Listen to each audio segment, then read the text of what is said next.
Hello and welcome to Enough with the Science. I'm Joe. And I am Senan, and this is the show where we tell you things we know nothing about. Well, I hope that's true. I hope that's not true. Actually, just to start this show, because this is a very interesting topic now this week, but I have to say you destroyed a movie for me. Which based one? on this topic. You destroyed...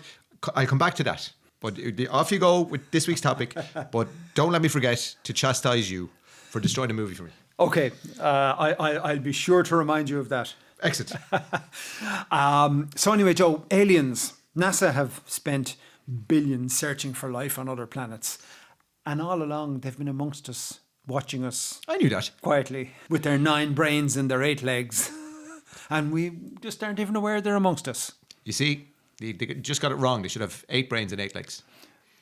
Oh, that's the problem. There's an excessive brain. That's why there's they have an excessive brain. Yeah, so we're talking, of course, about No, it's octopi. not of course. Huh? It's not of course. I don't think most people know that. I don't think most people know that an octopus has 9 brains. Probably not. Yeah. When you go 9 brains, of course it's an octopus. No, people are going, there's no animal with 9 brains. That's the stupidest thing I've ever heard in my life. No, it's not. 9 brains, 3 hearts, 8 legs. Right. It's like a mathematical animal of some Hundreds description. of tongues. Yes. Wow. Okay. So why you know, the reference to an alien there, that is actually a comment you often hear some marine biologists say, that the octopus are like the aliens living amongst us. And the reason they say that is that it's a long time since we and octopi had a common ancestor on the evolutionary tree.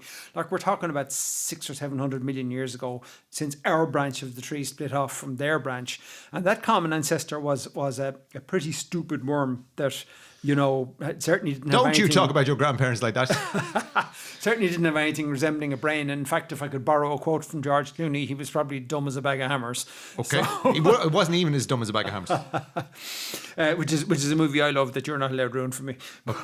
I'm writing it down. What's it called? I'm going to destroy that movie. Oh, brother, where art thou? Oh, yeah. So just to put that in context, right? So we split off from their branch of the tree 600 or 700 million years ago, at the time when the creature was pretty dumb. We're much more closely related to birds than we are to an octopus. So we split off from the birds branch of the tree only 300 million years ago. Okay. So that kind of puts it in context. So what that means is we know now that an octopus is a pretty intelligent creature based on the behavior we observe. But it must have evolved that intelligence completely separately from the way our branch of the tree evolved its intelligence. So in many ways, that intelligence must be alien to our way of thinking. And it's lots of other... Sometimes I think intelligence is alien to our way of thinking. Well, it's a variable quality, isn't it? It's very hard to define. And it's not just their intelligence. They have all these... We've mentioned, you know, the 9 brains and the 8 legs and all the rest of it. So they have all these other weird aspects of their biology which are so unlike anything else that we have on our... They're almost like an animal that just, like at various stages of its evolution, went, let's give this a go. I had 6 legs. Another one. Get another one, just for the crack. So let's talk about their basic body structure first. I mean, we and birds, as we mentioned a while ago, have a skeleton. We have bones that essentially give the structure and support for our body. Octopus don't have that. They're reliant completely on their muscles. They're basically a ball of muscle to maintain the shape and structure of their body. I am not going to go down that road. And, you know, the only rigid structure they have is they have a beak, which they use for eating and, you know, catching prey and stuff. And it's a small... What is it called? Is it like... It's like a bird's beak? It's apparently shaped quite like a parrot's beak, yeah. Right, okay. But it would be relative to the size of the octopus's body. It's very small. It's almost never seen because it's in the centre of where all the 8 legs come together. Right. So basically, they can squeeze through any gap that's wider than that beak, which means they can get through really, really tiny little holes that you wouldn't expect your finger to go through. Right. It's a great ability they have to squeeze through narrow gaps in reefs and things when they're trying to hide or trying to find prey or whatever. The camouflage thing is really amazing. This is one of the things that I first turned me on to octopus as an example of just weird biology. So they can change colour instantly. They're one of the few creatures we know of, probably the only creature we know of, that can change to an unlimited range of colours, their entire body or bits of their body, in a split second. So I would imagine in some laboratory somewhere they had like kind of the full range of colours laid out on a table and they just dropped them and see like, okay, can you do this colour? Can you do this colour? Well, I mean, look, obviously the octopus evolved in a marine environment, so Right. probably it can only do the colours you would find Can in it the do sea. burnt sienna? If you could burn sienna underwater, perhaps it could. Okay, marine colours. Gotcha. But and the way it does it is really interesting. So its skin is covered in thousands of these little colour sacs called chromatophores that can be opened and closed. So around each one is a tiny little muscle that opens or closes that colour. Right. So it's by mixing, certain sacs are open fully, certain are open in half, certain are open quarter, some are not open at all. It's by mixing the different colours that it's able to produce this huge range of different colours. And why does it do it?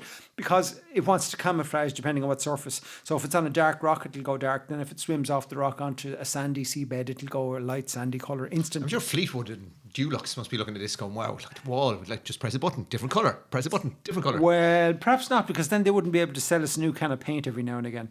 Well, they could charge us €1 million for the first wall. They could, yeah. And it's not only colours, but they can also. So it's not that they have to change all of their skin to one particular colour. They can actually have bands of different colours at the same time, or spots, and you can get these really rapid patterns moving across their skin, which is a way they've been observed communicating. Dancing. Yeah, Dance nights. Yeah. Disco octopus. But it's like in their mating rituals, that's kind of part of the way that they communicate with each other or display to each other for mating rituals, is by changing these patterns rapidly. It's amazing because they were so good at camouflage. I'm amazed they haven't been wiped out. They couldn't find each other. And it's even been documented that, say there's a rival male, say we're talking about a male one, right? If there's a rival male on one side and a female that the male is interested in on the other side, they have even observed on the side facing towards the rival male a neutral sandy colour, and on the side facing towards the female that the octopus is interested in, this mad display of patterns and colours going on, like literally the creature's body, two halves of it doing completely different things. Right. So it's even aware that the guy on one side might see stuff that's going on the other side, and vice versa. So it's really weird. And imagine the nervous system that must be required to control that. So you've got these thousands of little sacs, all of which can be opened or closed individually. So you've got this really extensive nervous system, like one nerve for each sac, like to open or close the muscle Instantaneously. Yeah. I mean, the internal wiring there must be phenomenal. And it's not even restricted to colour. They're also able to alter the texture, dramatically alter the texture of their skin. Again, this is all for camouflage, because if sometimes they might be on a real smooth surface, like say the leaf of a piece of seaweed, and they would have perfectly smooth green skin. And next thing they might move on to a grey rock that's got loads of little knobbles, maybe it's a volcanic rock with loads of rough little bumps on it.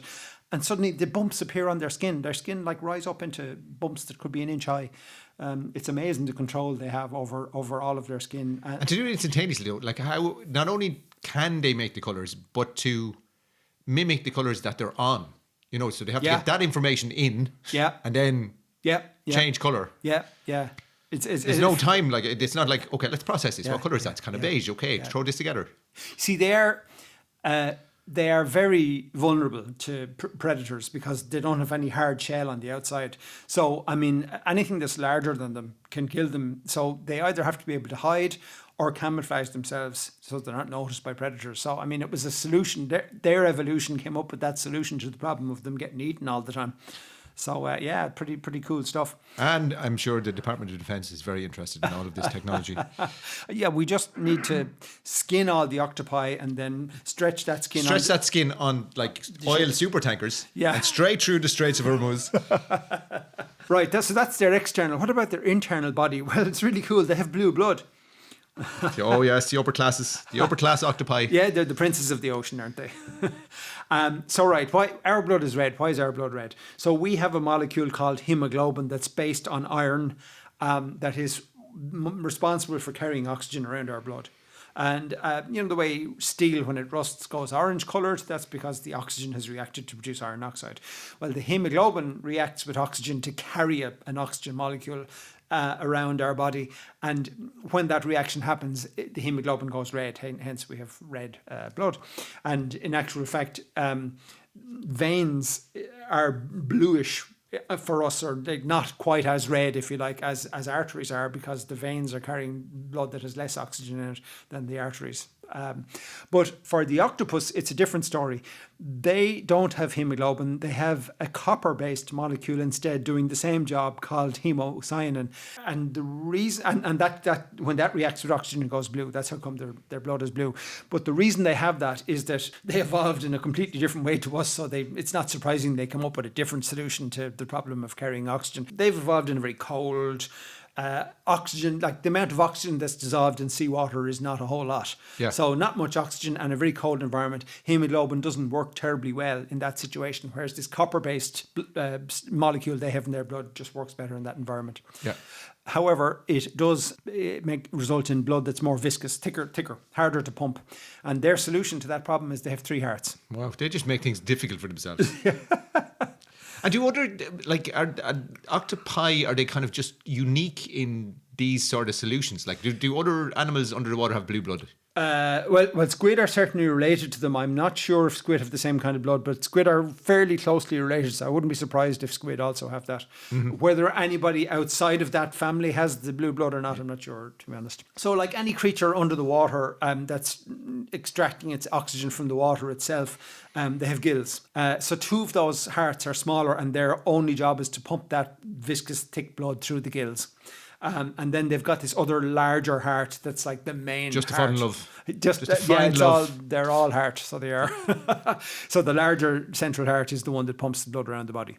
But yeah, 3 hearts, it's interesting. And the weirdness only goes on from there. But before we get into too much weirdness, they're also a great example of something in biology that's called convergent evolution. And it's this idea that if you take 2 distant branches of the evolutionary tree, 2 types of creatures that are unrelated to each other, and they both evolved the same solution to a particular problem. It's an interesting idea that somehow nature found the right way twice by accident. Right. So in this case, we're talking about their eyes. So the common ancestor we had with them like 600 or 700 million years ago would not have had eyes of any kind. Right. But yet, so octopus and us mammals and birds, the eyes all work, broadly speaking, the same. So they evolved independently an eye that works the same as our eye, which is pretty cool. Yeah. And is better than our eye in one way. We have a blind spot. And the reason we have a blind spot in our retina, it's like a hole in our retina, is so we've got all these light sensitive cells in our retina, and nerves have to connect to them to carry the signals of what we're seeing up to our brain. Right. I'm following now. This bit I've got this. I'm delighted to hear it. Yeah. And so the wiring for those nerves, it comes around the front of our retina. But to get to the brain, which is behind our retina, there has to be a hole for the wires to go through. Right. And that's what the blind spot is. Now, we're not consciously aware of the fact that we have a blind spot because our brains have basically learned to ignore it. But it is. There are tests you can do that will demonstrate that you have a blind spot in your vision. Our friends, the octopus, did it the right way around. They put the wires behind the retina. So they don't need a hole in their retina. They have no blind spot. Right. Because their wiring goes from behind the retina back to the brain. So yeah. So you're saying technically their eyes are better than ours? Technically, in that regard, at least, their eyes are better than ours. And also, they can keep their eyes open underwater. They can, well, we can too, but it's not very comfortable for us. It hurts a lot. Like, I imagine. And all you see is this blurry mashup of colours. You can't really see anything. I remember years ago, you've prompted me to digress. So I did a lot of scuba diving when I was young. And tell us about that. You're only jealous. And there was different. I just imagine you one of those giant suits, like space suits made of like copper, being lowered down from a ship. Yeah. To the depths. I'm sure it's like more modern than that. The ship just take off and leave me there. So anyway, we did different qualifications, but for one of the qualifications I did, you had to watch it. It was kind of to prove that you wouldn't panic underwater if your mask got lost or flooded or whatever. You had to start at the surface with your scuba mask in your hand, so you know nothing covering your eyes, and you had to go down to the seabed. And stop on the seabed and put your mask on and clear the water out of it. So it was just to prove that you weren't like panicking in that kind of a weird situation where you had no mask. Anyway, the place that I had to do that test, the water was not very clear. There was kind of a lot of silt in the water, and the silt in the water was the same colour as the sand on the seabed. So there I am, happily with my mask in my hand, swimming down to find the seabed. Well, I found it with my face. That explains a lot. Because, like, I couldn't focus on anything because I had blurry vision because I just had water. So I didn't actually see the seabed coming because it was the same colour as the water. Anyway, back to octopi. There was no octopi laughing at me that day, hopefully. Yeah. There's no way we can prove that. Suckers. They have 8 arms, all covered in hundreds of these highly sensitive suction cups. Not only are they sensitive to touch, but each one of them is actually a tongue. They can taste everything they touch. Can you imagine that? No. Imagine being able to taste absolutely everything. Like a large part of the outside of your body is covered in tongues. And if one of those kind of, if octopus decided to wrap itself around your arm, would those suckers hurt? Do you can they? I mean, I suppose that depends on how hard he wants to hold on. Yeah, but can he hurt you if he decided? No, I don't think that they can tear a chunk of your flesh off just purely with the power of the suckers. Yeah. But I think they probably could leave a mark on you, all right, like a bruise or a red mark. Love bite, little octopus love bite for you. Or 100 of them. Yeah. Anyway, it's weird, isn't it? Everything they taste, everything they touch. They taste.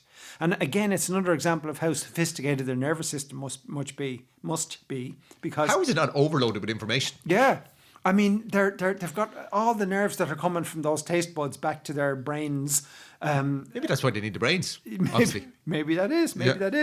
And our nervous system is very centralized. We've got one brain. Messages go down the spinal cord from the brain out to your arm or your hand to tell it to grab that pint of beer and move it towards your mouth.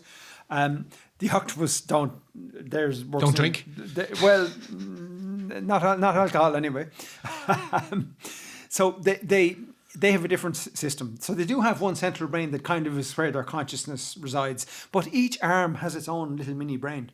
And they have quite a bit of autonomy. So, and the brain is actually located in the arm. Yeah, I think it's in the upper part of the arm near where it joins onto the main body, because they have somewhat gruesomely severed octopus arms to see what level of autonomy they have. I preferred this story when it was severed by accident and that somebody observed it, but now they're severing them. They're actually cutting them off just to see what happens.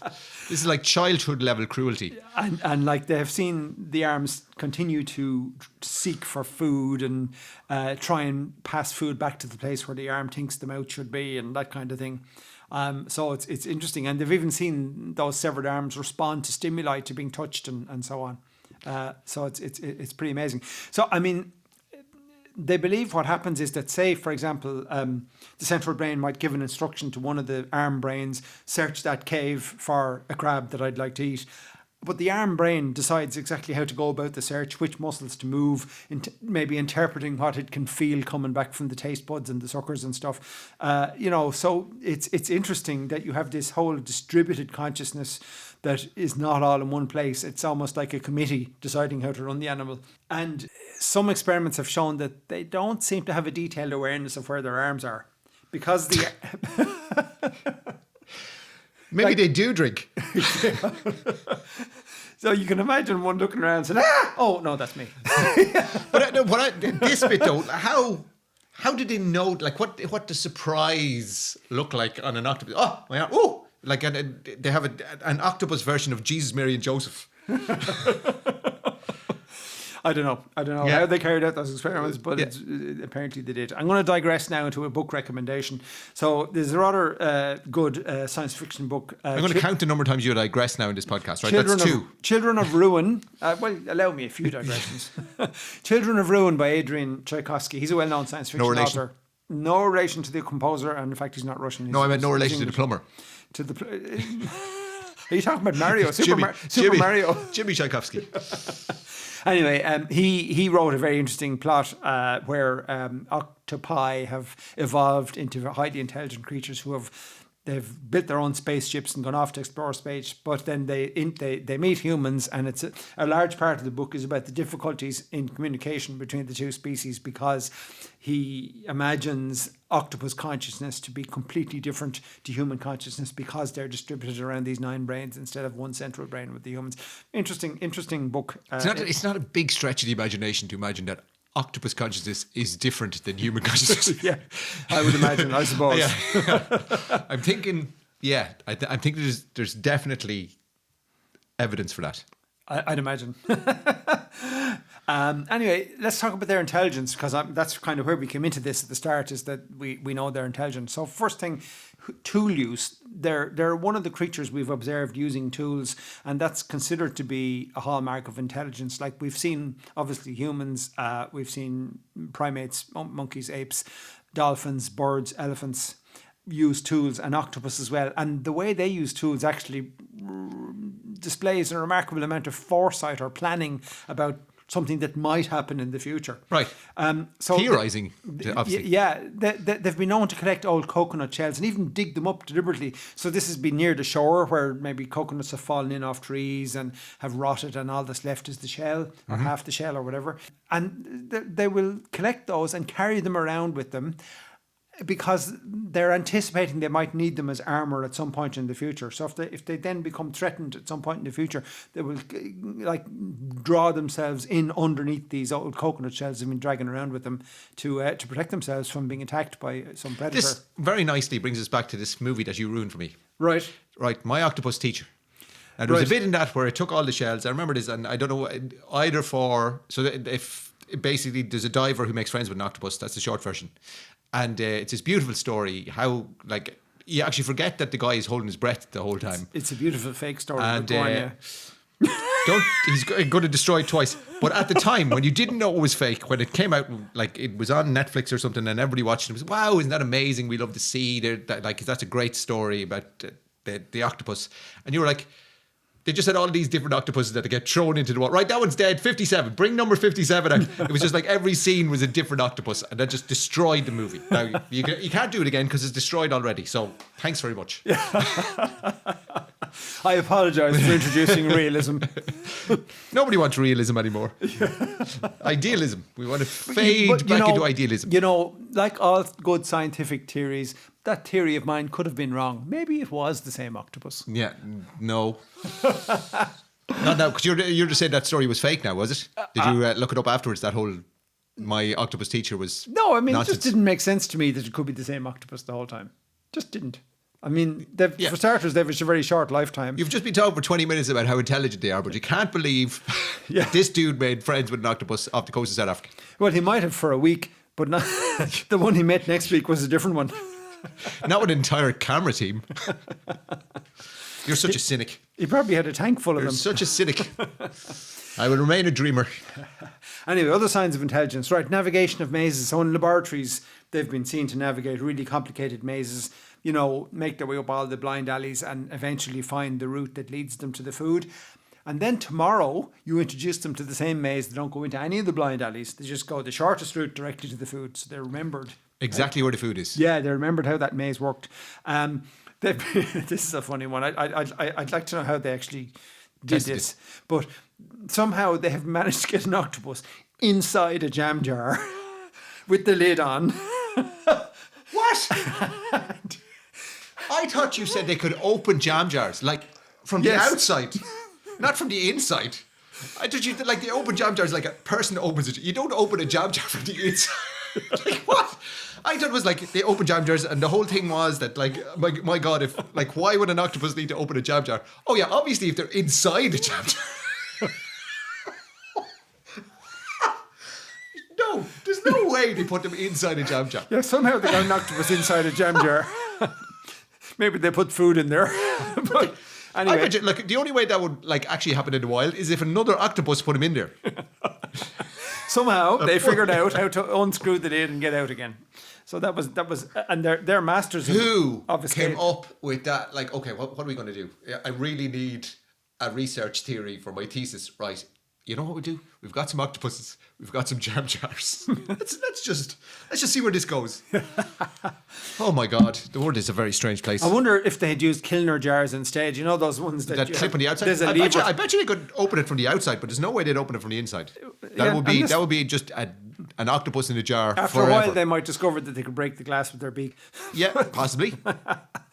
Anyway, that whole escape thing is a real. But there's something about their psyche that leads them to want to escape from any confinement. Well, I suppose that's the same as the rest of us. But like in aquariums, it's a well-known thing that it's quite common for the animal keepers to come in the morning and find, oh, the octopus tank is empty again. Yeah. I'm not surprised we're putting them in jam jars. They're really ingenious about escaping from the most well-secured tanks in aquaria. Yeah, and obviously the biggest thing to escape from is the air-filled room around the tank. Yeah, you see, it's probably a bit late when they come to that realization. Yeah. They're also known to be able to recognize individual human faces. So, like, they'll get excited when certain humans appear, and they'll run away when certain other humans with jam jars appear. So, yeah, imagine the jam jar guys are not popular. Yeah. But yeah, they can recognize individual people. It's incredible. And other signs, they've been seen to learn new things, new skills by just watching another octopus doing something. Out of a jam jar. Actually, staying away from the guy with the jam jar. I bet you that's all right. I saw what happened, Fred. Yeah. They've been seen playing games. So, like, if one of these aquariums has like a water jet coming into the tank, and you give a few pong balls to the octopuses, sometimes they like throw them with the water jet, watch them come back out, throw them with the water jet again, watch them. So they're like playing games. But do they get bored? I'd imagine in a tank they must. No, but do they get bored throwing the ping pong ball at or is it just like, oh my God, yeah, he's at it 2 days later, his arm fell off. Oh, right, okay. Yeah, I don't know. We'd have to. There's a thesis for you, Joe. There we go. There is a thesis. Do octopi get bored? Yes, and how long does it take to bore this 8 arms off of an octopus? Also, they've been observed kind of twitching a bit when they're asleep, so that might indicate that they're dreaming, which again would be considered a sign of intelligence. Right, and has anybody thought of giving an octopus a piano? If they're learning from other people, they're learning from other octopi, and they're like kind of learn new tricks really easy. Like and they have 8 arms. I mean, this can only be a good thing. Octopi and pianos. Are Steinways waterproof? Well, I imagine, like, if they can escape for a couple of minutes, if you put them in a jar. Yeah. Well, could you get a Steinway into the jar with them? Yeah. You put them in a jar, and then you put left the arms. If they had a little mask with water in it, yeah. And then their arms were outside the mask.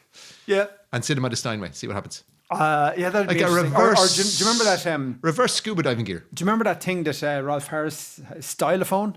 No. Do you remember that? That was the thing what Ralph Harris years ago used to publicise. It was like this tiny electronic keyboard thing with a stylus that you ran across the keys to make it make electronic piano-ish noises. Right. No, you don't remember the stylophone? My God. Yeah, that's before my time. It must be. Yeah. Yeah, but anyway, I'm just wondering if that would be a better fit for the small little octopi than a great big long piano keyboard. No, I think big keys that can run along it. The Pacific octopus, the ones of Western Canada, they'd be well able for it. They're like 8 foot long or something.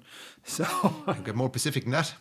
You certainly can't. So very briefly, because we're starting to run out of time, they are known to be able to edit their own RNA. So what's RNA? So DNA is like the master blueprint for how to build a creature. A human or an octopus or whatever.